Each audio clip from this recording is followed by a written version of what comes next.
Ok, então eu sempre começo com esse lembrete do que a gente já viu até agora e a gente discutiu bem a função de onda e hoje a gente começa, então, a analisar uma solução para a equação de onda, a equação de Schrödinger. Particularmente, obter a solução temporal, que é relativamente trivial, e estabelecer, discutir a parte espacial da função de onda. Mas o que eu vou fazer hoje é um pouquinho, normalmente o que é que a gente faz? Uma aplicação, um exercício 2, mas eu vou fazer um pouquinho mais do que isso.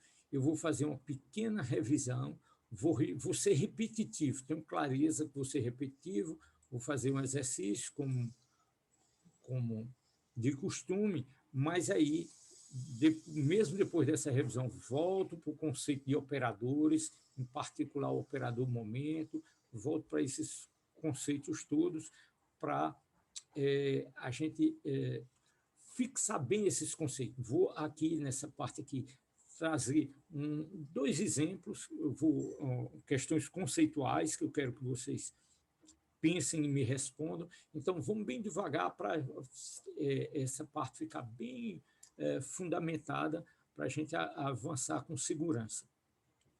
E aí, sim, depois, na parte final da aula, o que sobrar, a gente vai até onde der na análise das soluções da equação de Schrödinger, particularmente, como eu disse, a parte temporal. Então, o que é que nós sabemos até aqui? Se a gente tivesse começado o curso na última aula construindo a função de onda, o que a gente pode estabelecer alguns postulados, né? Se vocês quiserem, a gente pode até falar em termos de postulado básico da mecânica quântica. Um deles seria, então, a função de onda. Em que sentido? De que essa função de onda ela configura minha partícula. Do ponto de vista de mecânica quântica, psi de x me diz qual é a configuração dessa partícula. Então, muito bem, a gente vai se restringir, já repetindo aqui, a uma dimensão, porque a parte conceitual para a apresentação de conceitos é muito mais simples em uma dimensão, mas sabendo que as coordenadas, em alguns problemas, eu vou usar as 3 coordenadas para.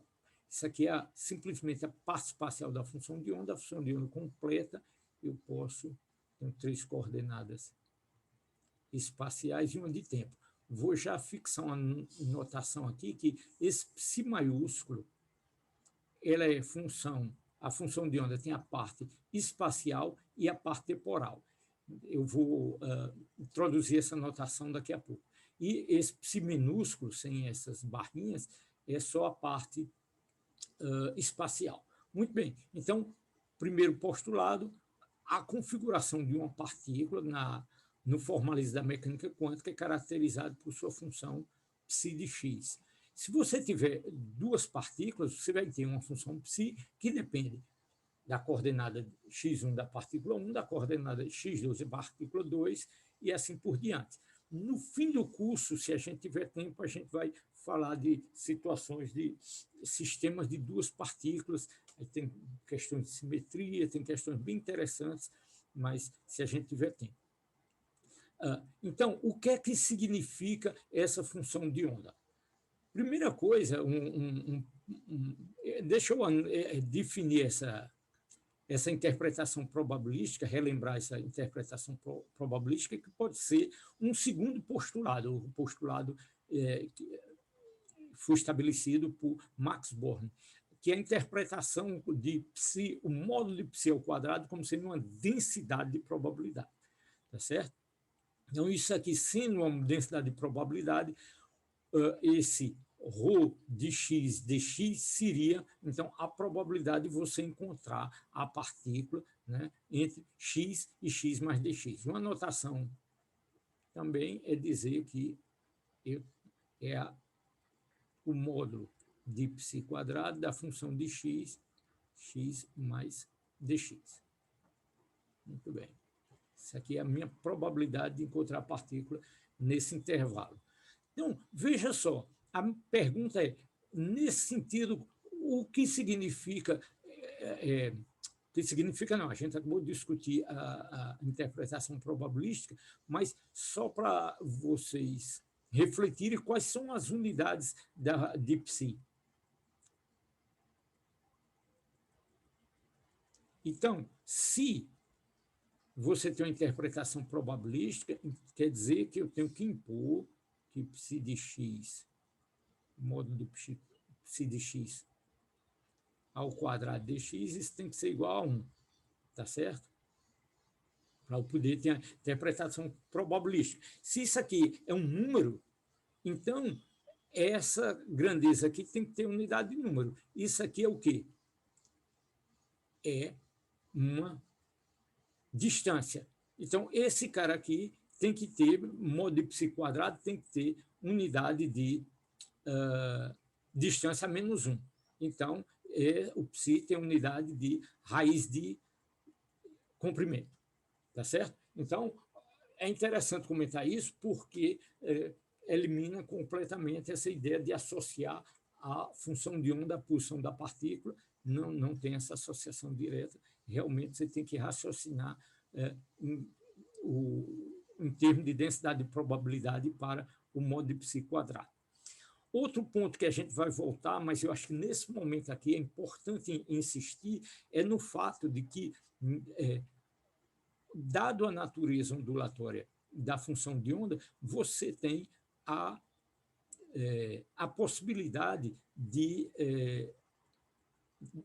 em função da linearidade que a gente impõe para essa função de onda, vale o princípio da superposição. A linearidade vai ficar claro quando a gente tratar da equação de onda. É uma equação de onda, ela é linear no sentido de álgebra linear, no sentido que se ψ1 é uma solução, ψ2 também é uma solução para a minha partícula, para o estado da minha partícula, então alfa ψ1 mais beta ψ2 é uma solução. E veja só, como essa função psi ela é complexa, quando você fizer o módulo de psi ao quadrado, você vai ter termos cruzados aqui e você vai ter termos de interferência, que é alguma coisa sem equivalente clássico.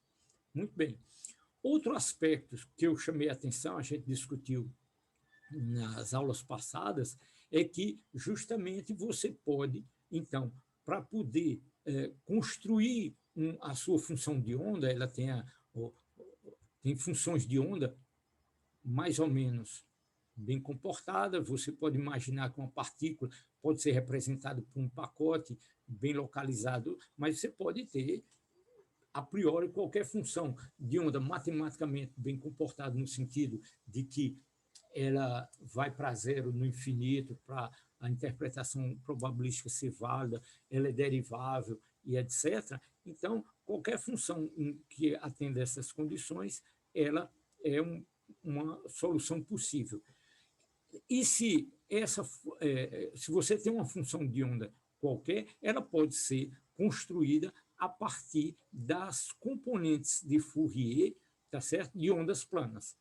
Tá certo? Então, isso é um resultado matemático estabelecido por Fourier, que a gente utiliza para construir nossos envelopes, os pacotes das funções de ondas, fazendo essa soma, onde o peso de cada harmônico espacial aqui é dado por nessa notação que a gente está usando aqui, psitil, né? Que você vai dar o peso de cada um desses harmônicos, que vai permitir eu construir um pacote de onda, né? Em algumas situações, você vai, então, construir diferentes pacotes de onda, e dependendo desse pacote de onda, eu pego diferentes componentes. É a única maneira de eu fazer isso. Veja só, o que é que vocês acham disso aqui? Ó? Eu posso escrever psi de x como sendo igual a uma integral em dx0 de psi de x0, delta de x menos x0. Não sei se todos vocês têm intimidade com essa função delta, mas essa função delta é a função limite, em que, no limite em que ela é definida em uma única posição, em x igual a x0, e é zero para todos os outros valores. Se eu conseguir desenhar aqui, tá certo? Na coordenada x, seria uma função desse tipo.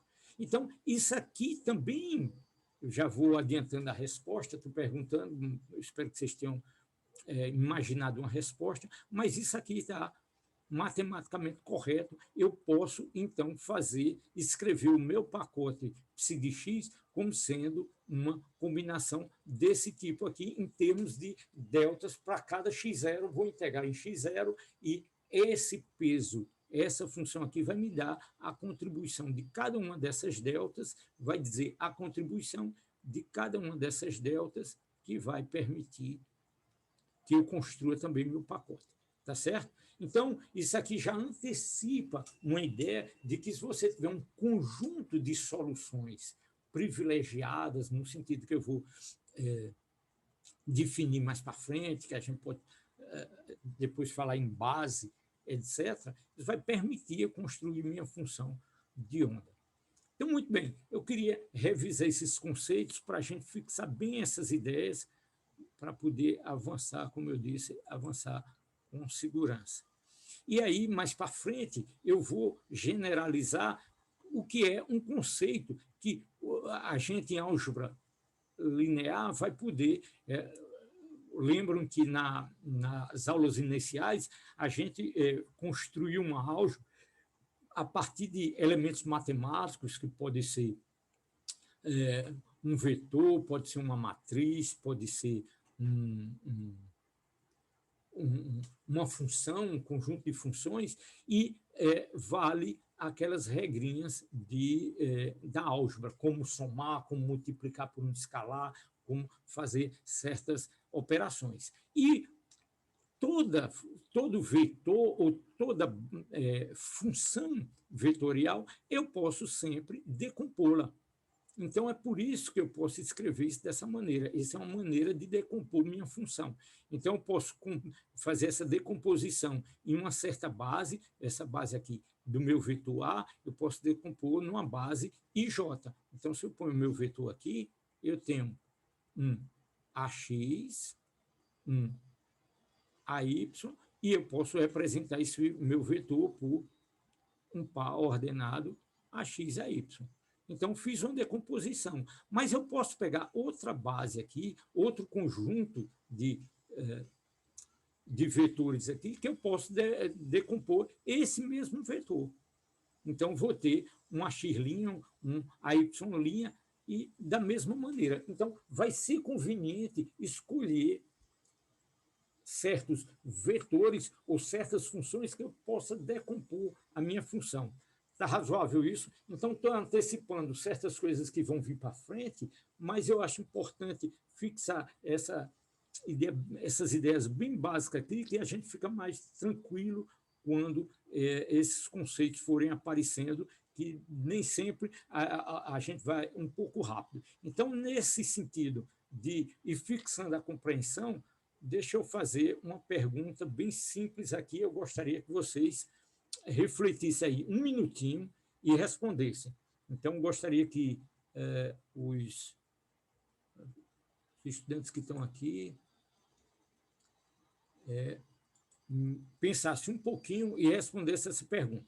Veja, eu tenho duas partículas, uma partícula 1, partícula 2, e eu estou dizendo que elas são descritas, a partícula 1, por uma função de onda plana E elevada a I K1x, e a outra por E I K2x. Tá certo? Funções de onda plana desse tipo. Eu estou associando a cada uma delas uma função de onda desse tipo. Só estou o índice para distinguir um e outro. Então, muito bem. Agora, eu afirmo que o comprimento de onda associado à partícula 1, lambda 1, é menor do que o comprimento de onda associado à partícula 2. Então, a pergunta é: Qual dessas partículas tem o maior momento? Partícula 1, professor. Um voto partícula 1. Eu queria ouvir os outros. Quem vota em...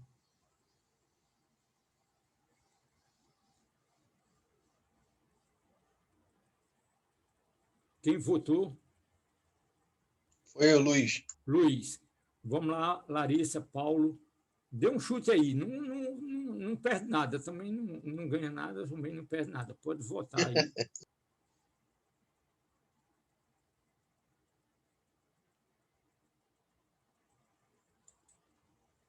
Ok.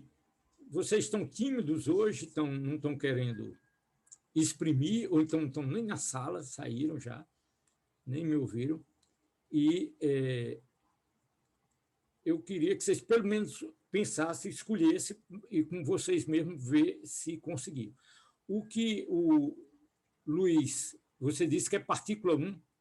Eu sugeri porque, como ele tem a menor comprimento de onda, ele vai ter a maior frequência. Tendo maior frequência, mais energia e, consequentemente, o momento também deve ser maior. Eu estou chutando. Você começou bem, mas derrapou um pouquinho. Esquece a energia, Luiz. Esqueça a energia. Você começou bem. Se ele tem um menor comprimento de onda, eu já tenho uma informação sobre o momento. Certo, é verdade, eu esqueci. E me ajuda aí. P é igual a... H cortado sobre lambda, né? É isso mesmo. Ou P é igual a H cortado... Cortado K. Mas, é tudo K. bem. Aí K eu já escrevi em termos de lambda. Então, se lambda 1 é menor do que lambda 2, se lambda 1 é menor, eu estou dividindo a mesma grandeza por um número menor, esse número é maior. Então, lambda 1 vai dar um P1, lambda 2 vai dar um P2. Está todo mundo aqui? Está razoável isso? Então, quem tiver o menor comprimento de onda tem um maior momento. Por que eu estou trazendo esse? Então, a resposta certa é quem tem o maior momento é quem tem o menor comprimento de onda. A resposta certa é a letra A. Vocês, agora que eu dei a resposta, disse, pô, é óbvio, se a gente, eu já sei que P é igual a H cortado sobre lambda e tal, mas o tipo de questão, uma parte das questões que eu vou colocar para vocês são questões desse tipo, de compreensão. Eu não quero que ninguém, máquina de fazer cálculo, de calcular alto estado, altos valores e tal, vão ter questões desse tipo aí, mas tem questões de compreensão também. Então, esse tipo de questão aqui ajuda vocês a compreenderem. E sobre energia, eu vou deixar a provocação para vocês pensarem um pouquinho se você pode ter alguma informação sobre energia. Pensa um pouquinho, tenta ver se a resposta é direta, se é mais sutil, como é que é. Pensa a respeito. Segunda pergunta, segunda questão.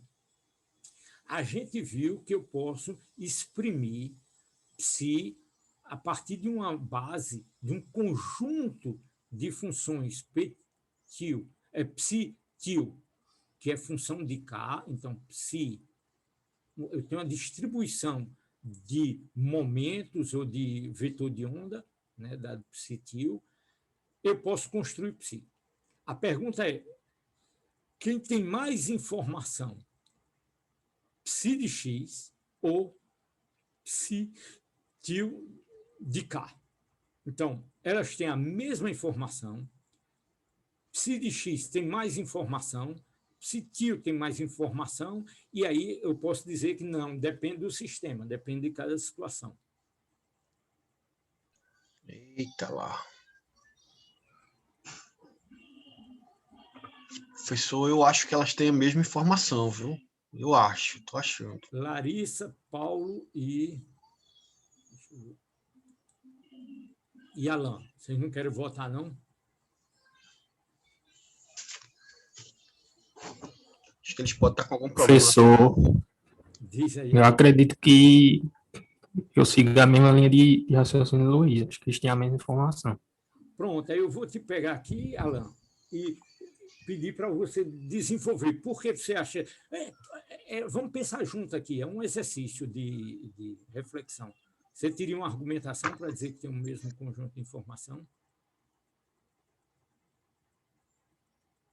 Esse H tio de K, ele está associado Psi-tio, o o psi-tio está associado à equação de Fourier, né? Isso. Muito bem, é o caminho. Então, eu vou ajudar aqui. Alain deu a dica. Então, o que é que diz Fourier? Que a partir, eu tendo o meu conjunto de funções, um psicar, ora, eu tendo isso aqui, isso me dá o peso, eu escrevo E elevado a IKX, boto um peso para cada harmônico espacial, somo isso aqui e eu tenho o meu psi. A menos de um fator aqui, 1 sobre raiz de 2, eu acho que é 1 sobre raiz de 2π, aqui, de K, eu tenho, então, o meu psi de, eu tenho o meu psi de X. Mas a gente escreveu também que o meu psi, isso aqui é completamente simétrico. A partir da minha função de onda, eu posso fazer a projeção em cada um. Isso é só a linguagem meio sofisticada, mas essa equação é perfeitamente simétrica e eu posso obter as minhas frequências a partir da projeção de cada psi de x no E, nessa base aqui, na minha componente aqui. Deixa eu aceitar aqui, nessa base aqui, atenção, aqui tem um sinal menos aqui. É I, KX, e a minha integração é em DX. Então, pessoal, se eu tiver as frequências que vão compor minha função, ou ter a minha função que eu vou obter as componentes de frequência, é perfeitamente simétrico. Então, matematicamente, a gente vê que as expressões são simétricas e a resposta correta é realmente a letra A. Vocês têm uma boa intuição. Então, muito bem. Então, esse tipo de exercício é legal porque permite a gente refletir bem sobre essas funções. Veja só, essa questão aqui também é bem simples, é o seguinte. Eu estou apresentando para vocês a seguinte função f de x. Isso aqui é matemática pura, não precisa nem botar um psi aqui. É um f de x seno de kx. Essa função seno de kx, ele está definido entre menos L mais L. Aqui, isso é um seno de kx, né? Aqui ficou menorzinho, parece que diminui, mas diminui não. É o mesmo, deixa eu redesenhar aqui, ó. Bem direitinho, está definido entre menos L e mais L. Prontinho. Tá certo? Aqui é entre menos L sobre 2 e mais L sobre 2, o x aqui. Então, daqui para cá, L sobre 2, L sobre 2. A pergunta é, então, essa função ela é seno de kx nesse intervalo e é zero em para qualquer outro valor de x. Tá certo isso? Então, está definido isso aqui. Então, f de x tem um comprimento de onda bem definido. Essa é a letra A. Letra B. F de x é composta por uma faixa de comprimentos de onda. Vamos votar. Quem tiver alguma clareza aí, vota aí e diz o que é que vocês acham.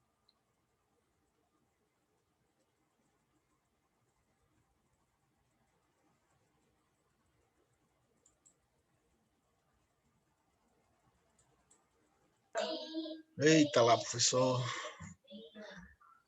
Acho que ela seria a letra A, né? A função ela tem um comprimento de onda bem definido, né? Porque ele dá até onde a função ela é seno e depois disso ela é zero. Ele define bem em todo o plano real, em toda a reta real. Né? Uhum. E quem concorda e quem se opõe a alguém vota diferente, apresenta um argumento diferente que Luiz. Vamos lá, eu queria uma polêmica aqui para a gente discutir. Ninguém? Tennyson, vote aí qualquer coisa. Você chegou aí, já vota e já ganha a medalha. Tennyson é bom de matemática, professor. Tennyson é desenrolado nisso aí. Ele pode contribuir bastante nisso aí. Ok, pessoal. Então, deixa eu votar contra Luiz para vocês pensarem se vocês vão com Luiz ou vão comigo. Eu vou votar na letra B.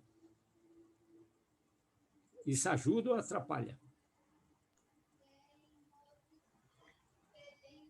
Ajuda, professor, ajuda. E aí, Luiz, quer que você muda seu voto, vem comigo ou Deixa eu ver, mantemos viu? a letra A?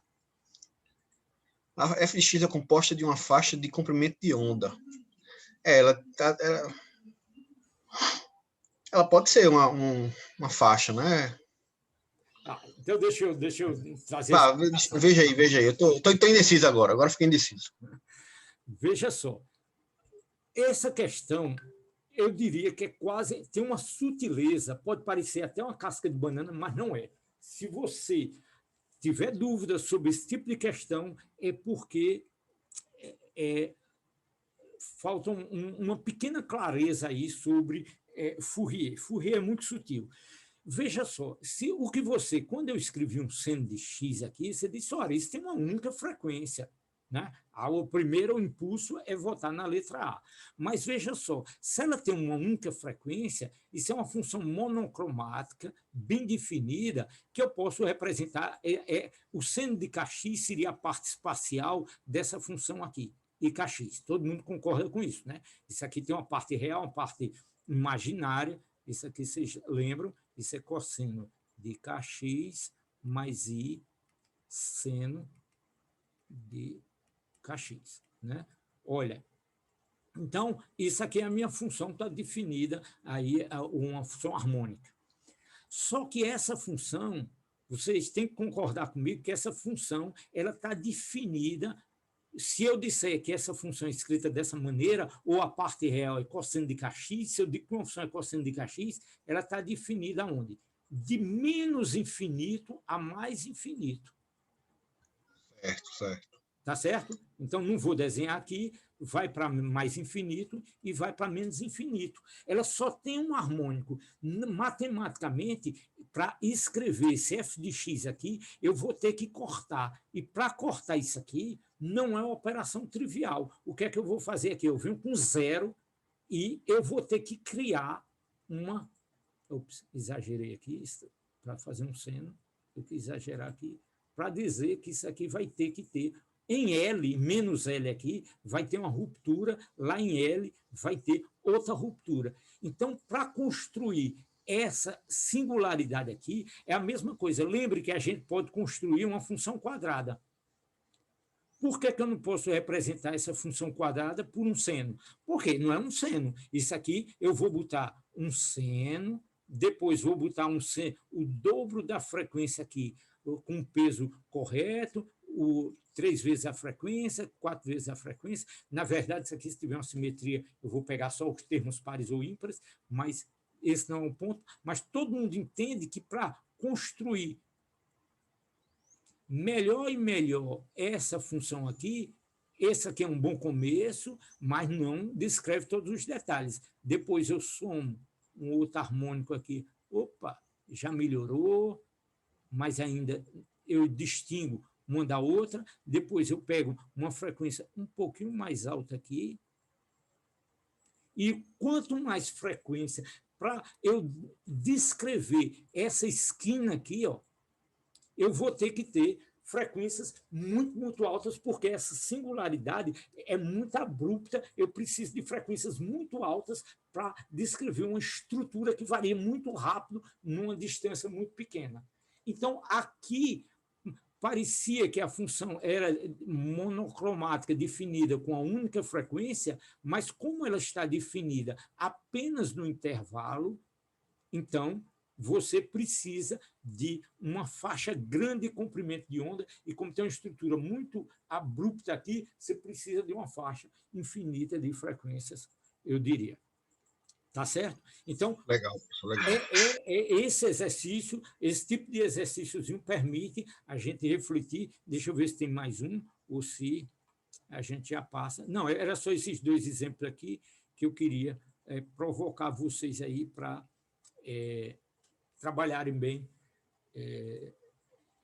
entenderem bem essa conceituação aí de Fourier, de passagem do espaço de vetor de onda para o espaço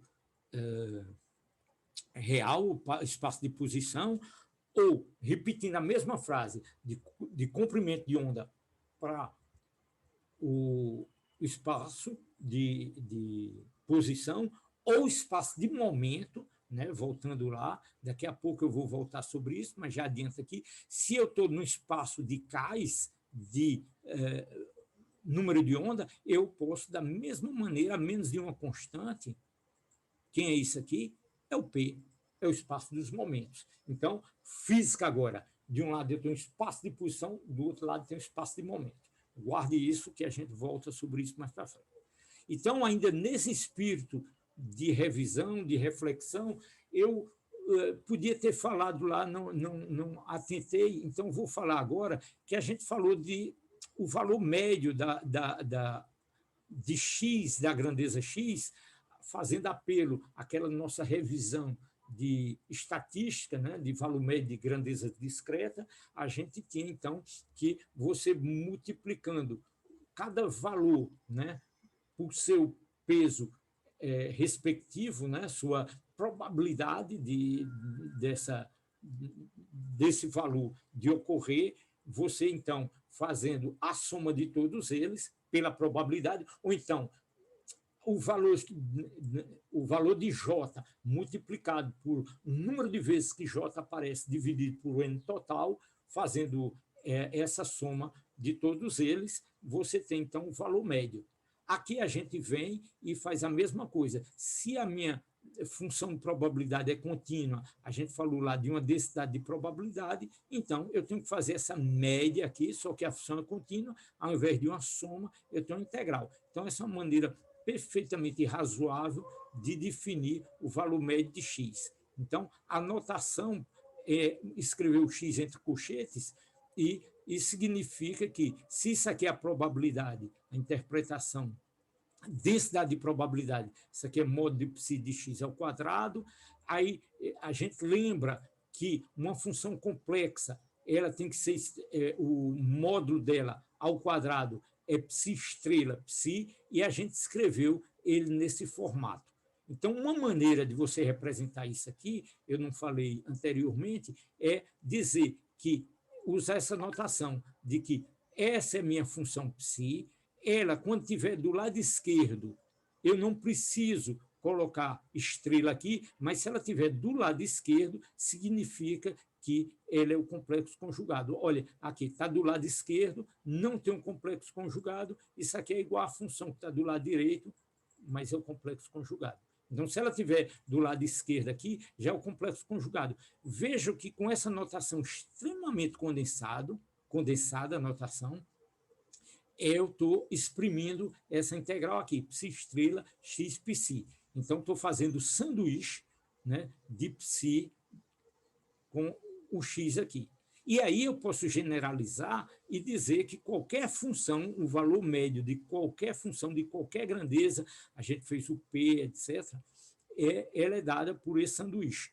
Psi, o sanduíche da função por 2π, significando que isso aqui é psi estrela, a função, que pode ser qualquer coisa, inclusive um operador de derivação, coisa desse tipo, como a gente viu, tá certo? Agora, isso é uma primeira observação sobre a notação. Outra observação é que eu tenho que lembrar para vocês aqui que eu estou usando um conjunto de psis aqui, de soluções, que vai me dar esse valor médio, mas eu posso usar outras representações, né? Você viu lá atrás, eu mostrei para você que meu psi de x podia ser expresso como uma base lá em termos dos harmônicos em K, como posso exprimir em deltas de x menos x0. Então, só por preciosismo, esse valor médio, eu posso botar um índice psi aqui para dizer que eu estou usando esse conjunto de soluções. Então, só para fixar essa notação, que às vezes eu passo de uma para outra sem... Ok, antes de eu entrar no assunto de hoje, que ainda vai ter uma boa parte de um pouco de revisão, vamos fazer um exercíciozinho. Vamos tentar trabalhar nisso aí. Eu queria que vocês tentassem resolver esse problema, que é o seguinte: eu estou dando agora para vocês a função de onda, então essa função de onda é uma exponencial de x, isso aqui é uma função real, então exponencial de x decai, né? E o fato de botar um módulo aqui simplesmente deixa ela simétrica em torno do eixo dos y, né? Esse eixo aqui, eu tenho, a função fica simétrica, senão ela ficaria no primeiro e terceiro quadrante, tá certo? Então, para essa função matemática aqui, quem é a função psitil? Quem é a minha distribuição de frequências? E se eu tiver um psi tio de K, eu posso, da mesma maneira, construir aqui, eu posso construir, ida e volta aqui, um φ, uma função de P, de momentos. Porque a gente acabou de discutir que eu tendo K, eu tenho P. Como? Isso aqui vira uma igualdade se eu multiplicar isso aqui por H cortado. Então, P H cortado. Então, tentem, pelo menos começa a fazer isso, tenta sentir a dificuldade e, em seguida, eu resolvo. Acho que vou dar alguns minutinhos para vocês. Deixa eu fazer, então, uma pausa. Pronto, voltamos. Então... da integral de menos infinito a mais infinito, de a elevado a menos μx, é elevado a menos i, né? Px sobre h cortado, né? Dx. Eu não sei se... Eu acho que isso aqui está correto, mas é aplicar essa transformação. É isso aí. Com menos aqui, tá certo? Então, perfeito. Então, eu espero que vocês tenham escrito aí. É importantíssimo tentarem, porque aí sente a dificuldade, sente se está conseguindo fácil ou não, e conseguindo o psitil, você consegue o φ de P. Então, essa parte aí tranquilo. Eu vou passar direto para a solução, para a gente poder avançar, mas o caminho é isso. Eu acho que vocês entenderam bem. E aí a questão é só resolver o integral. Quem tiver mais enferrujado vai demorar um pouquinho, mas a parte conceitual é exatamente isso, calcular essa função. Desculpe, isso aqui é a função direta, não é isso? Isso aqui é o meu psi de x, que é composto por... Se eu conhecer a minha distribuição de frequências espaciais, eu descrevo o meu psi de x. Agora, o caminho, da mesma maneira que eu tendo essa distribuição de K's, eu posso ter uma distribuição de P's. Mas chamando a atenção que onde tiver o K, eu vou substituir pelo P aqui, vai ter que aparecer aqui está incompleto, eu acho que está faltando dividir aqui por H cortado, aqui também. IPX sobre H cortado, isso.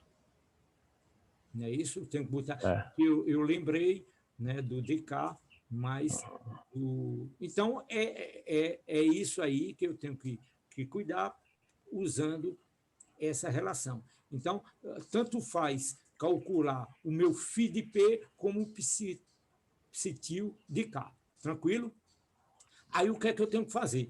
Agora é botar a máquina para moer. Vou calcular quem é o meu φ de P. O meu φ de P, olha, aqui é a função direta. A função inversa, o meu φ de P, eu tenho que pegar a transformada de Fourier inversa, tá certo? 1 sobre H está aqui, e aqui está a minha função, esse aqui é o meu psi de x, que eu copiei dali e coloquei aqui, aqui está aqui, e o meu dx está aqui. Então, isso é igual aqui. Isso é igual a resolver essa integral. Só que eu não sei resolver, eu não fico muito à vontade de resolver uma integral que tem um módulo. Então, eu vou resolver a integral de menos infinito até zero. Vou botar aqui, que já tem toda a solução. E aí, vocês tentam reproduzir isso depois, faz de menos infinito até zero, onde eu estou pegando o meu x aqui, sim, positivo, não é isso? E, não, vou repetir, o módulo de x para valores de x negativo, ele é menos x aqui, o menos x fica x. Então, tá certo isso? Fica x. Ou eu fiz o contrário? Então, verifique, aí eu não vou, certamente eu vou errar se eu tentar resolver aqui, eu vou ter que integrar de menos infinito a zero para x negativo e vou ter que integrar de zero até infinito para x positivo. Então, como é que fica a minha função? Deixa eu olhar aqui. Então, a minha função é essa aqui.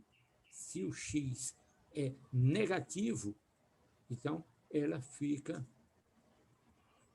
positivo, essa função, então, menos. Cheque aí. Verifico isso depois, e depois eu vou botar esse x em evidência. Tá certo? Ah, tá certo.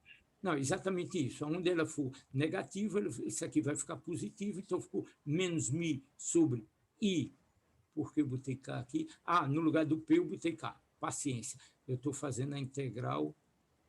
Tem que ter cuidado aqui, eu tenho que botar P sobre H cortado, K é a mesma coisa, e vou ter que substituir. Eu voltei para cá, então, fiz a integral em K, desculpe. Então, fui para lá e voltei, mas o importante é que eu estou fazendo a integral em dx, e se tiver P aqui, o K é a menos da constante H cortado. Se é K aqui, não tem esse H cortado aqui. Então, tem que ter cuidado, vocês verificam, aí refazem isso com cuidado, e esse cara é a soma desse sujeito com esse, para a parte negativa do x, a integral depois de zero a infinito é com o x positivo, então... Vai ficar mais ali, professor. Verifiquem os sinais, refaçam, mas a ideia é o seguinte, é você pegar essa integral e integrar na parte negativa, na parte positiva, e essa integral aqui ela é fácil de fazer, porque a integral de E elevado a menos alfa x, qualquer coisa desse tipo, a integral disso é 1 menos 1 sobre alfa elevado a menos alfa x, onde alfa é essa coisa toda aqui, e está aqui, então, 1 sobre alfa é essa coisa aqui, e essa função aqui é você fazer, multiplicar esse por esse aqui vai dar a função ao quadrado, né? Porque tem o mais i menos i, e isso daqui é a função lorentziana na variável k. Então, repitam isso aí e obtenham a distribuição do φ de p. Né? Aí está de K, e é só checar se eu não me enganei aí, aparece K e P, não tenho mais certeza que esteja correto. Então, dessa maneira, você consegue a sua distribuição de frequências, e você pode descrever em K ou em P. Ok? Está razoável isso? Então, vamos em frente. Esse era o exercício. Pronto. Então, o que é que a gente sabe agora, nessa revisão que a gente está fazendo aqui? Eu mudei de notação, mas eu vou introduzir uma notação diferente aqui. Eu tenho qualquer grandeza que eu vou chamar de operador, né? A gente tinha falado dessa mesma de valor médio, etc., mas eu vou introduzir uma grandeza operador que pode ser multiplicar o x pela função. Isso eu defino um operador x que, atuando na função, vai me dar x vezes a função. Isso é uma operação. Outra operação é a operação derivada de dx. Então, esse operador aqui, eu vou chamar o operador momento, que vai ser menos i h cortado de dx. Eu vou voltar sobre esse operador. Isso aqui é um operador, tá certo? Eu vou chamar do operador momento. Esse operador momento atuando na função psi, ele vai ser igual a menos I, contrário, H cortado sobre I dx de psi. É isso que faz esse operador.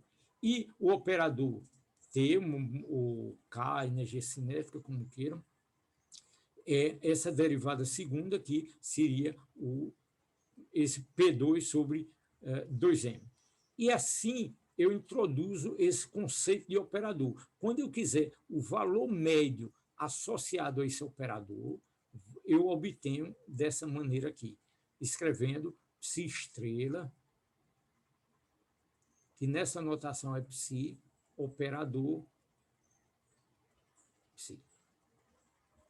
Está razoável isso? Então, só atualizando a linguagem, então você tem que, para uma partícula, lembrando aqui, que para uma partícula com momento bem definido, P, eu tenho um comprimento de onda bem definido, porque eu tenho essa relação entre P e K é 2π sobre lambda, tá certo? Então, para cada função de onda com uma frequência espacial bem definida, eu posso atribuir um momento bem definido a essa função. Cuidado na interpretação física disso, porque ela está definida menos infinito a mais infinito, você tem dificuldades na interpretação probabilística para essa função monocromática. Mas veja só, a gente note aqui que a derivada dessa função em relação a x, né, eu acho que, não sei se eu fiz isso, não me lembro mais, se eu estou repetindo, ou se eu acho que eu tinha feito diferente, eu tinha feito um cálculo de valor médio diferente, e aqui eu estou simplesmente usando a função de onda com uma única frequência, um único harmônico, e fazendo um exercício muito simples de derivar essa função, e vou obter que a derivada dessa função é ela mesma, a menos de IK. Tá certo? Então, essa é a derivada dessa função, e aí eu posso escrever isso como sendo, se eu multiplico isso aqui por H cortado sobre I, d dx, esse H cortado K, eu associo ele ao momento, e aí eu posso, eu acho que daqui para cá, não, porque I dançou com I aqui, eu multipliquei e ficou esse cara aqui, então ficou, isso aqui é P vezes a própria função. Então, se eu usar esse operador aqui, com essa constante atuando, eu tenho uma coisa aqui que é do tipo P vezes a função. Tá certo? Então, eu vou associar esse cara aqui, esse operador, a o meu valor P. Então, essa associação que eu faço. E isso não se deduz, isso pode entrar naquela lista de postulados, isso funciona. Com isso, você constrói uma mecânica quântica que é operacional, mas não tem uma maneira mais fundamental de obter essa relação. Então, esse é o operador associado ao momento, e a gente vai trabalhar com isso. Então, é importante insistir nesse aspecto.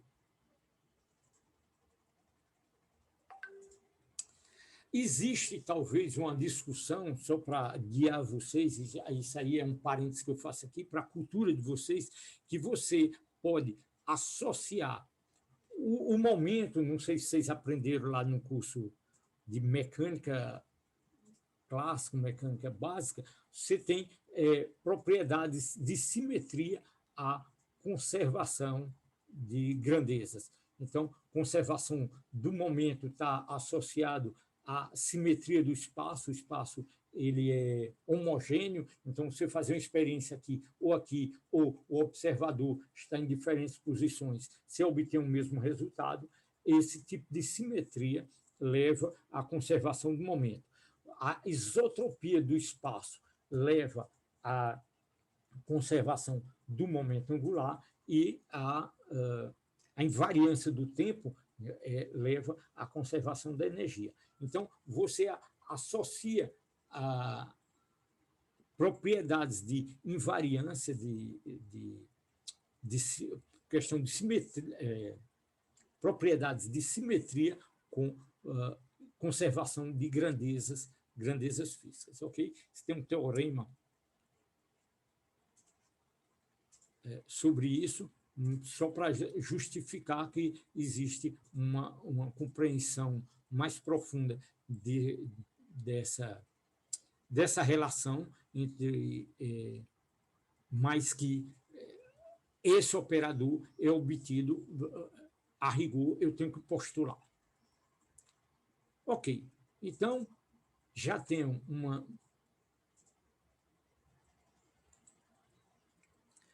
então minha função de onda espacial. Eu posso falar agora de uma função de onda física que se propaga, ela tem essa forma do tipo E elevado a menos IKx menos ômega-t, tá certo?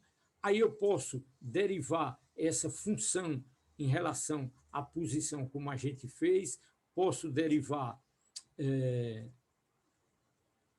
pela segunda vez essa função e vou, então, associando. Eu devia derivar uma segunda vez para ter a derivada segunda, mas... está aqui.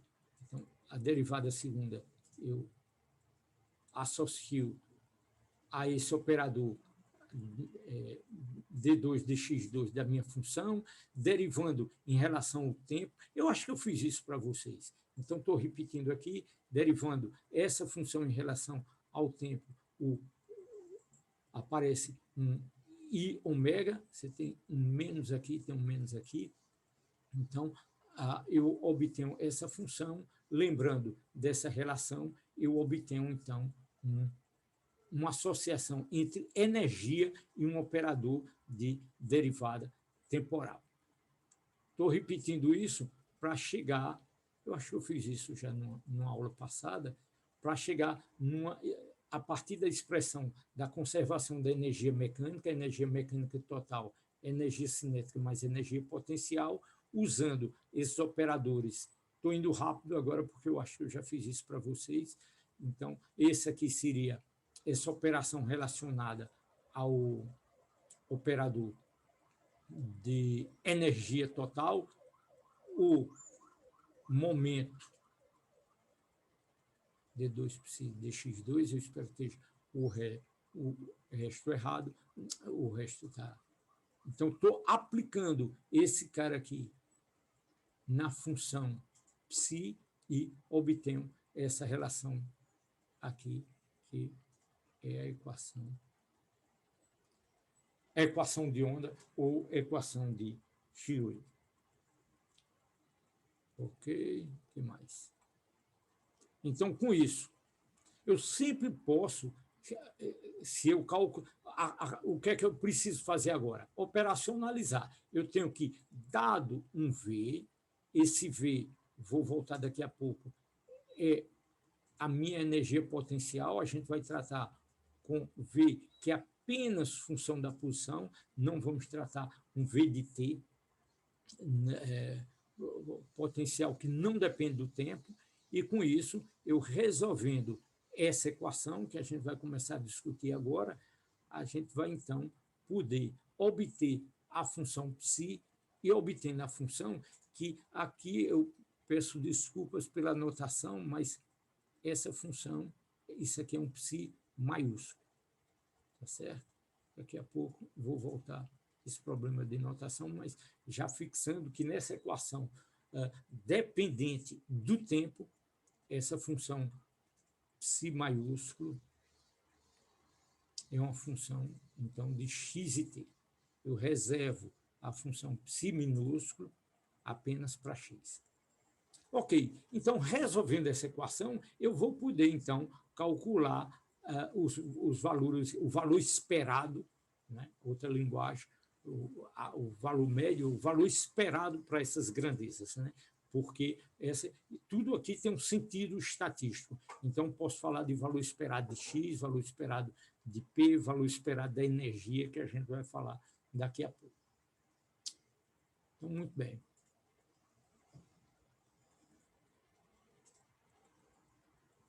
Ok. Então, dado um potencial, eu posso escrever a equação de onda para uma partícula submetida ao potencial V. Esse potencial ele é apenas função da posição, e eu estou procurando, então, meu psi maiúsculo. Eu tenho que resolver essa equação para achar esse psi maiúsculo. Agora, como é que eu resolvo isso? Para resolver isso aí, veja só, essa equação ela é sugestiva. Você tem uma parte que é uma derivada temporal e tem uma outra parte que é apenas uma parte espacial, derivada espacial, e você tem um termo aqui que depende apenas de coordenadas espaciais.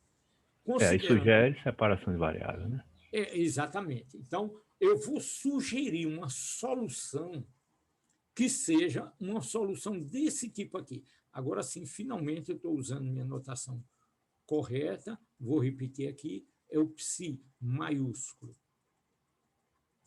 que é uma função de x e t, que eu vou dizer que minha solução, vou sugerir isso, e aí a gente vai ver que funciona, que dá certo, vai ser uma função separável, no sentido que eu tenho uma função só de x, uma função só de t, e a solução total é o produto dessas duas funções. Então, vamos supor que isso funciona e vamos ver o que é que a gente obtém. Então, vamos testar essa solução produto e ver o que é que a gente obtém, tá certo? Então, tem um psi minúsculo de x, um φ de t. Ora, se a solução é dessa forma, eu venho aqui e substituo na minha equação, vamos lá, bem devagarzinho, eu tenho IH cortado, D dt, de quem? Vou atuar na minha função, que é psi de x, φ de t, isso vai ser igual a menos h cortado ao quadrado sobre 2m, d2, dx2, de quem? De psi, φ, mais v, psi, φ. Está razoável isso? Então, substituir o meu psi aqui por psi, psi minúsculo, φ. Muito bem. Agora, o que é que eu tenho aqui? Quando eu derivar em relação ao tempo esse psi maiúsculo, ele vai atuar, derivado em relação ao tempo, ele vai atuar apenas nessa parte aqui. Então, esse cara aqui é constante no tempo, eu tenho apenas a derivada total, essa derivada parcial, eu posso escrever como uma derivada total, para enfatizar que esse φ é apenas φ de t, então eu tenho esse termo dψ dt, fica φ dφ dt. A derivada segunda, ele vai atuar apenas na parte espacial e essa função do tempo não modifica. Está razoável isso? Então, usando esses dois resultados e voltando à equação de Schrödinger,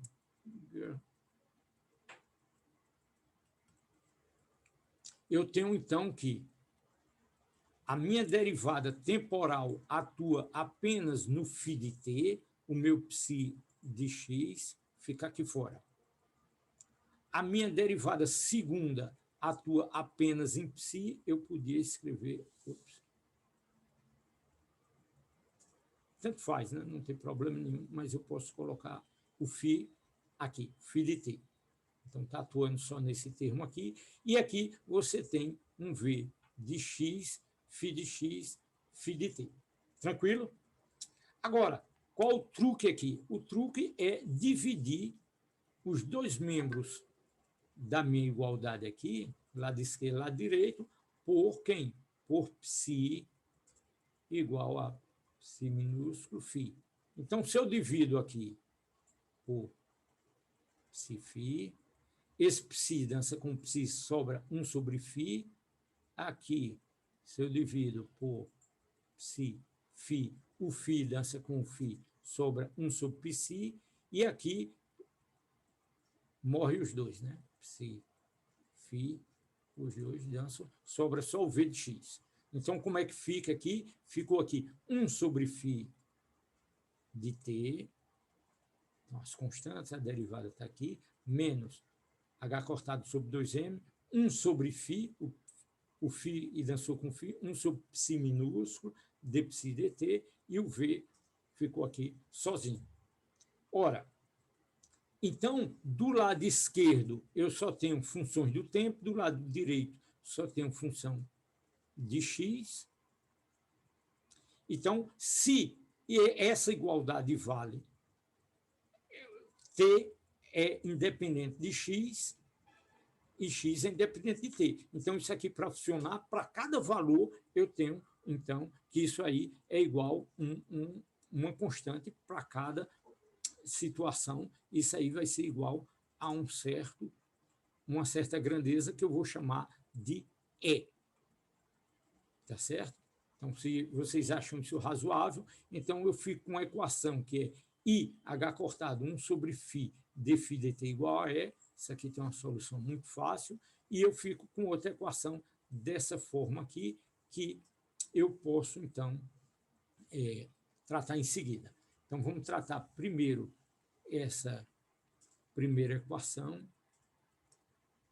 que eu vou escrever, então, da seguinte forma. Eu tenho d φ dt e eu tenho aqui menos i, tudo isso aqui é constante, i é um número complexo sobre h cortado, e é uma grandeza constante dependente de t, tá certo? Isso aqui é o φ de t, φ de t. Muito bem, eu tenho que resolver essa equação. É uma equação do tipo que, a menos de uma constante, a derivada da função é igual a ela mesma. E eu tenho uma equação multiplicando aqui todo mundo por psi, esse cara aqui desaparece, aparece um psi. Eu fico com uma equação desse tipo aqui, essa equação aqui é independente do tempo. Isso aqui só tem um termo temporal, essa é independente do tempo. Então, a solução para a primeira equação é uma solução desse tipo aqui, de uma maneira geral, uma solução desse tipo, onde eu posso escrever uma constante aqui. Eu não vou, na minha solução de psi, do meu φ, eu não vou tomar, eu vou tomar essa constante igual a 1 e vou deixar essa constante de normalização aqui nessa função aqui. Então, não vou escrever ela explicitamente, porque eu vou guardar ela para normalizar nessa função aqui. Tá certo? De maneira que a função global vai estar normalizada. E essa função aqui, eu vou simplesmente tomar essa solução aqui. Você disse, não, mas a solução, se você acrescentar uma constante aqui, também é a solução. Mas eu guardo eu vou juntar essa constante nesse termo aqui. Então, dessa maneira, minha solução é do tipo E elevado a menos I é sobre H cortado T, que quando eu derivar, vai me dar, então, se eu derivar d psi dt, vai me dar, então, menos φ, que era a equação de onda que eu tinha anteriormente. Muito bem, então, eu já tenho o meu φ de t. Está aqui o meu φ de t, fazendo essa constante igual a 1 aqui. Meu φ de t é dessa forma, então minha solução, já resolvi uma parte da minha equação, o meu psi maiúsculo de x e t, já tenho a parte temporal, só falta a parte espacial. Substituo o φ e coloco o psi de x aqui, tenho minha solução global. Ora, primeira coisa que eu tenho que checar, um ponto importante que é interessante checar aqui, é se vale, né, a interpretação probabilística, se está tudo ok. Então, para esse meu psi maiúsculo de x e t, o módulo dele ao quadrado vai ser psi estrela psi, que vai ser psi minúsculo E elevado a I E sobre H cortado T, e isso aqui é o complexo conjugado, psi E elevado a menos I sobre H cortado T. E sobre H cortado, posso usar a notação, dizer que isso é ômega, mas eu prefiro escrever explicitamente aqui para a gente visualizar bem, para a gente ter isso bem claro. Esse termo temporal está ligado à energia. Então, esse cara aqui, multiplicado por esse cara aqui, ou seja, a parte temporal, isso é igual a 1, né? Elevado a menos I mais I ômega t, elevado a menos I ômega t, igual a 1, nesse sentido aqui. Tá certo? Então, eu recupero aqui minha expressão da densidade de probabilidade espacial que a gente tinha estabelecido antes. Então, está tudo ok, está razoável supor uma solução desse tipo aqui e tudo continua coerente.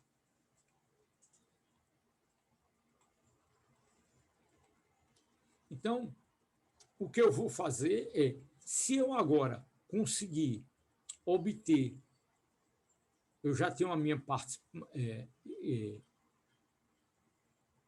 temporal, se eu conseguir minha função espacial, psi, então vou poder calcular para qualquer variável, qualquer operador, para qualquer grandeza dinâmica que eu vou poder calcular o valor esperado a partir de expressões desse tipo, onde que é uma função de x, né, do operador de posição, menos i h cortado d dx, atuando em psi, qualquer grandeza variável dinâmica, eu vou ter seu valor médio, ou seja, eu tenho todas as informações do meu sistema. Ok. Muito bem. Então, voltando lá atrás a essa relação da analogia clássica do E, como você tem um operador aqui de momento, um operador ligado ao potencial V, eu posso interpretar isso aqui como sendo um operador de energia, tá certo? E vou substituir essa letra na literatura, esse E, ele é substituído por um H. Você pode mostrar que esse operador aqui é do tipo hermitiano, no sentido que a gente definiu lá atrás, por isso está na lista de exercícios, alguns exercícios sobre esse operador hermitiano, mas isso não é fundamental, é só para... É o plus, né? Esse é o hamiltoniano, que, por acaso, é um operador hermitiano, mas é hamiltoniano. Agora deu um nó na linguagem aqui, então tá. Desculpa, alguém alertou aí, então é o hamiltoniano de energia. Okay. Eu estou confundindo agora com... Ok, pessoal? Então, o meu operador de energia, o meu hamiltoniano, é descrito dessa maneira aqui. Então, se eu aplicar esse operador numa função, eu vou obter autofunções e autovalores ou autoenergias E. Então, o resultado dessa operação do H atuando na função psi vai me dar um conjunto de valores psi n's e E's. Tá certo? Pronto. É o que está escrito, eu me adiantei, mas é o que está escrito aqui. Então, se eu resolver essa equação, eu vou obter, então, um conjunto dessas para qualquer... a linguagem de... Nesse momento, deixa eu tentar aqui, eu acho que vale a pena fazer um comentário sobre essa equação de autovalores. Eu acho que eu não fiz muito, não falei sobre isso, mas veja só, deixa eu dar um sentido físico a essa ação de operador. Deixa eu voltar aqui, deixa eu fazer um pequeno parênteses para ver se ajuda a ficar mais claro o que é essa equação de autovalores. Você pega o exemplo que eu gosto de tratar, pega um vetor, eu tenho um vetor A, e eu posso atuar sobre esse vetor, um vetor de rotação, por exemplo. Então, um operador de rotação que está atuando em A, o que é que ele vai me fazer? Ele vai me rodar A e vai me dar um vetor B, tá certo? Então, se você tinha um vetor, sei lá, o meu A, vou ver se eu consigo desenhar isso minimamente bem.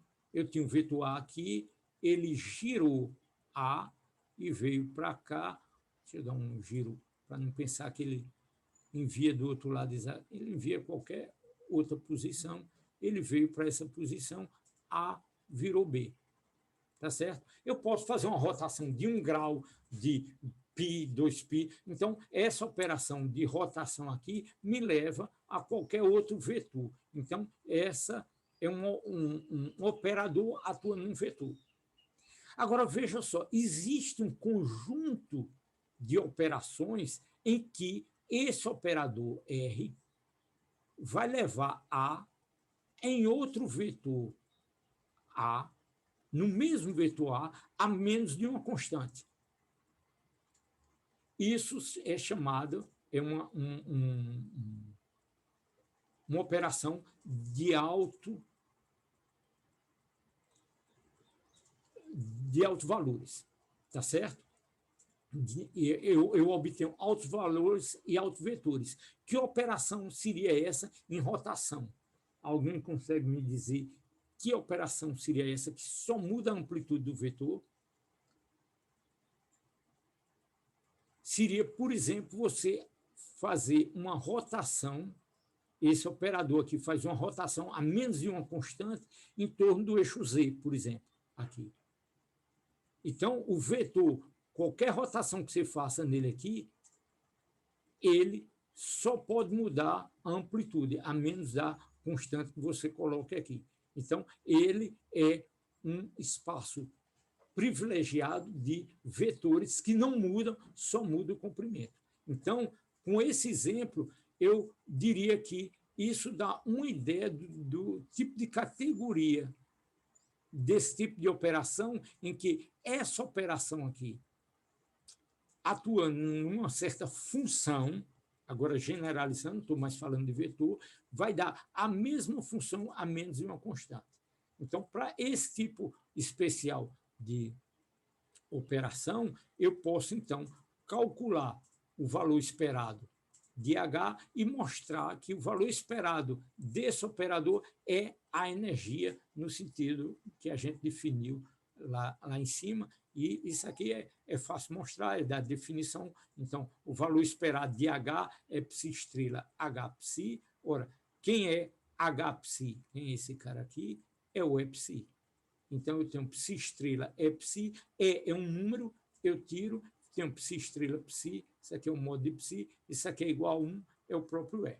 É uma demonstraçãozinha matemática. Então, o hamiltoniano da função de onda vai dar energia, né?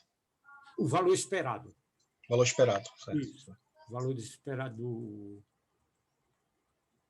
Porque o hamiltoniano atua na função, ele dá a própria função a menos desse valor. E o valor e esse cara aqui a gente mostra que isso aqui é o valor esperado, que a gente acabou de demonstrar aqui. Beleza. Usando esse resultado, que é Hψ é igual a Epsi. Ok, outro exercício que eu deixo aí para vocês fazerem é que calcule quem é o valor esperado de H2. Só atuar o operador H2 na função de onda, e depois você já tem que esse cara aqui é o E, você vai mostrar que o valor esperado de H2 também é o quadrado, e mostrar que o σ2, o desvio padrão, é igual a zero, ou seja, o alto valor, ele é muito bem definido. Ele para o estado de uma solução do Hamiltoniano de um sistema, ele tem valores de energia muito definidos, não tem incerteza associada a isso. Então, quando você falar lá na frente, em algum momento, falar de relação de incerteza, a relação de Heisenberg delta E, delta T, isso não é esse valor do autoestado, a gente não está falando disso. Né? A gente volta lá mais para frente e só quero dizer que esse valor a gente mostra dessa maneira muito fácil, que o valor é muito bem definido.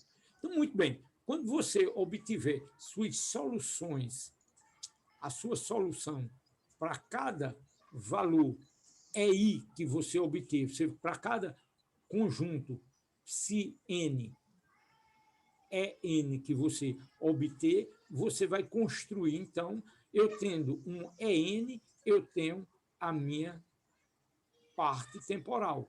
Multiplico pelo psi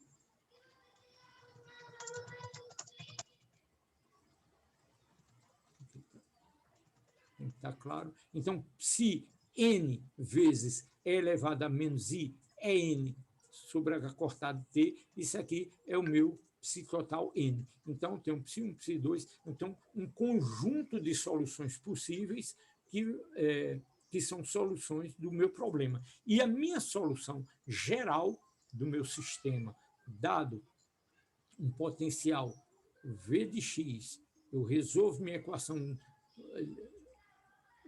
a minha equação de Schrödinger, independente do tempo, obtenho os meus psi-n, os meus ENs, então minha solução é a composição de todos esses φ possíveis, em princípio você tem infinitas soluções na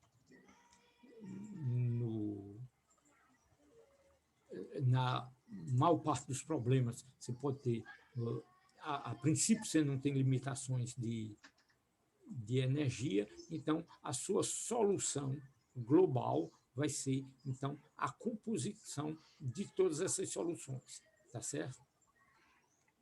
E dependendo da situação específica, então esses coeficientes Cn vai me dizer a contribuição de cada uma dessas soluções. Se eu tiver num estado muito definido, sei lá, o psi3 elevado a menos I é 3 sobre H cortado T, então o meu C3 é exatamente igual a 1 e todos os outros CNs para N diferente de 3 são igual a 0. Então, essa é um estado, o sistema está num estado bem definido, mas, a priori, a minha solução global é a soma de todas essas soluções. Está razoável isso? É o princípio da superposição, né? Pois não? Então, né? Exatamente.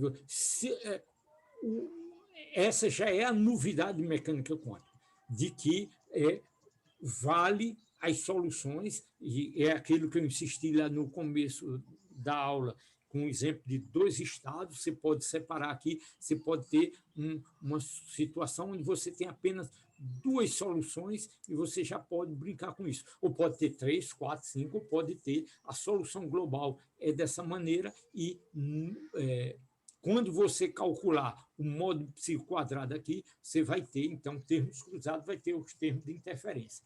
Exatamente, vale a superposição. Então, muito bem. Há algumas observações aqui. É que você tem que cada um desses carinhas aqui, todo mundo consegue entender que cada um desses psi-n é um estado estacionário. Em que sentido? Se o meu sistema tiver nesse estado aqui, bem definido, N, quando eu calcular o módulo de psi... Lucas! Ô, Lucas! Lucas! Bota a tartaruga para andar um pouquinho aí na casa. Acho que ela está precisando de exercício. Aí foi ótimo. Desculpe, professor. Desculpe, viu? Foi a distração da aula, foi fazer a tartaruga andar. Desculpe, professor. Desculpe. Eu fiquei preocupado, viu, Thames? Pessoal, fiquei preocupado que ele está se referindo a mim. Disse, bota essa tartaruga que iria Não, professor, que é isso, mais dinâmica. Então, eu vou adiantar aqui, vou bem rápido agora. Brincadeira. Então, calculando, se o sistema estiver nesse estado N muito bem definido aqui, o que é que eu vou ter? O módulo de psi n ao quadrado e o termo temporal vai dar o quê? Ele vezes o complexo conjugado dele aqui, isso dá 1. Esse cara é um invariante, tá certo? Ele é estacionário no tempo. Se o meu sistema estiver nesse estado n igual a 1, 5, 328, que seja. Agora, a solução geral, essa solução aqui, ela não é independente do tempo. Eu acho que eu escrevi alguma coisa sobre isso aqui. Eu acho que eu dei um exemplozinho. Pronto, eu acho que dei um exemplo. Está aqui, ótimo. Não me lembro agora que eu coloquei isso aqui. Se você pega uma solução em que C1 é diferente de zero, C2 é diferente de zero e todos os outros termos são igual a zero. Ou seja, é uma função do tipo, né? No tempo t igual a zero, esse é o tempo inicial, eu tenho C1 psi 1 mais C2 psi 2. Tá certo? Então, ele está nesse estado aqui. E como é que esse sistema evolui? Como é que eu vou fazer esse cara evoluir? Então, primeiro, eu posso escrever o meu psi total, vai ter a parte temporal dele aqui, tá certo? E essa função, ela depende do tempo. Então, se eu calcular o módulo quadrado desse cara aí, exercício para vocês, vocês vão ver que esse primeiro termo multiplicado por esse vai dar uma coisa independente do tempo, esse por esse vai dar independente do tempo, mas vai ter os termos cruzados. Esse com esse... Não, desculpe, esse já foi. Esse com esse e esse com esse, que vai dar termos cruzados e você vai ter um termo oscilante. Tá certo? Ou seja, esse é para um sistema em que você tem uma composição de soluções da função de onda, da equação de onda, desculpe, ela, então, a densidade de probabilidade oscila no tempo.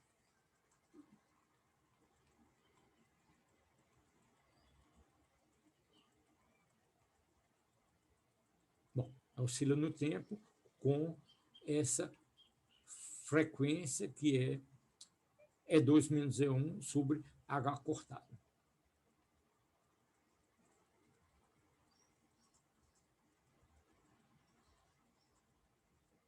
Então é isso. Repetindo o que eu já falei, dado o meu potencial, qual o ritual? Eu acho que eu vou repetir isso lá na frente, mas já adianto aqui. Dado o meu potencial, o V de x, eu resolvo minha equação de Schrödinger independente do tempo, e com isso eu obtenho o quê? Eu obtenho os meus autovalores, ou autoenergias e autofunções.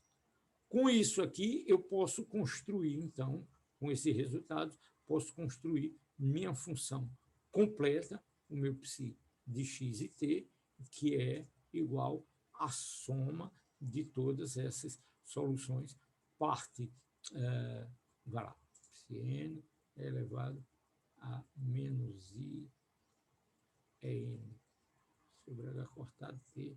Então, a soma dessas soluções me dá a solução global. Então, esse é o caminho. Pronto. Olha lá, repetido aqui. Então, resolvo a equação independente do tempo, obtenho autofunções de altos valores, faço a composição para cada uma das soluções e a solução global, essa combinação onde esse Cn diz a participação, a contribuição desse psi-n. Um exercício, eu vou falar isso para frente, não vou confundir agora, não. Uma situação é você tendo comecei a falar, deixa eu terminar a frase, então. Tendo um estado inicial, eu vou pedir para vocês calcular a evolução do sistema, sabendo quem é a composição desse CN. Mas isso, a gente vê isso depois. Então, a partir de agora, pessoal, o que é que eu tenho que fazer? O que eu tenho que fazer é, dado um V de X, ou um V de R, né? Minha coordenada R, aqui que eu posso usar isso em coordenadas outras, esse R pode ser um vetor caracterizado por x, y e z, isso é um sistema de coordenadas cartesianas, mas eu posso também definir como sendo R, θ e φ, sistema de coordenadas esféricas, ou R, Z e φ. Né? R no plano R e φ, um ângulo, e mais a coordenada Z. Então, são coordenadas cilíndricas. Então, a simetria do problema vai me dizer quais são as melhores coordenadas. Mas eu não quero assustar vocês com um sistema de coordenadas só para explicar que você pode ter potenciais do tipo 1 sobre R, que vocês conhecem muito bem, que isso é o potencial coulombiano. Se você tiver uma carga positiva aqui, eu vou ter uma simetria, vou colocar uma carga negativa em torno dela, isso é uma descrição clássica. Então, eu vou resolver qual é a função de onda associada a esse elétron, que eu tenho um potencial do tipo campo central, que é do tipo uma constante sobre R, né? Potencial 1 sobre 4πε0, Q1, Q2 sobre R, o potencial. Então, esse é o potencial elétrico entre duas cargas. Eu posso querer resolver para um elétron esse potencial, que é o potencial do átomo de hidrogênio, ou um átomo de hidrogênio de qualquer.